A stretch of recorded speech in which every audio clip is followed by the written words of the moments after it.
मोरे भरसां रोड हादसे में फौत थी वियल 7 ॻोठाणनि जी जनाज़ नमाज़ अदा कई वई। फौतियुनि जी जनाज़ नमाज़ ॻोठ फाज़िल तगर में पढ़ाई वई।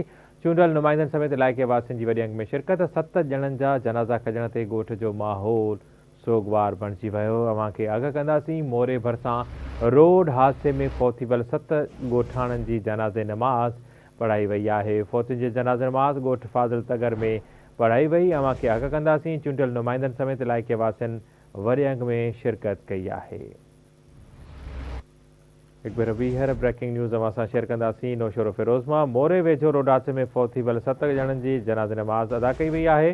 फौतियुनि जी जनाज़ नमाज़ ॻोठ फाज़िल तगर में पढ़ाई वई। चूंडियल नुमाइंदनि समेत इलाइक़े वासियुनि वॾे अंग में शिरकत कई आहे। अव्हां खे आगाह कंदासीं, 7 ॼणनि जा जनाज़ा खॼण ते ॻोठ जो माहौल सोगवार बणिजी वियो।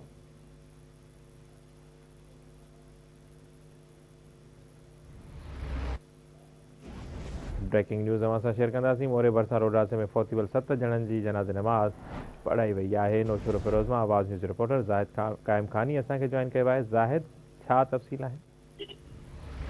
जी बिल्कुल, मोरो भरसां अफ़सोसनाक हादसे में वेन ऐं ट्रक जे नतीजे में जेके 7 ॼणा फौत थी विया उन जी जनाज़े नमाज़ जेको आहे अदा कई वई आहे अबाणे ॻोठ फाज़िल तगड़ में, जंहिंमें अली मोहम्मद आहे 12 सालनि जो, ज़हीर आहे 35 सालनि जो, मौला बख्श जेको आहे 15 सालनि जो, संदसि पुटु फैसल आहे, मुस्मा शरीफ़ा आहे, असमा आहे ऐं फरहान आहे। हिननि जी जनाज़े नमाज़ जेको आहे अदा कई वई आहे। जनाज़े में पीपल्स पार्टी जे एमएनए सैयद ज़ुल्फ़कार डिबैन, MP मुमताज़ अली चांडियो ऐं जी अॻवान शाहनवाज़ जतोई जेको आहे सां गॾोगॾु हादसे में माण्हुनि जेको आहे शिरकत कई आहे ऐं तमामु जेको आहे माण्हुनि में जेको गम अफ़सोस हुयो ऐं हुननि जो दुख जो इज़हार बि करे रहिया।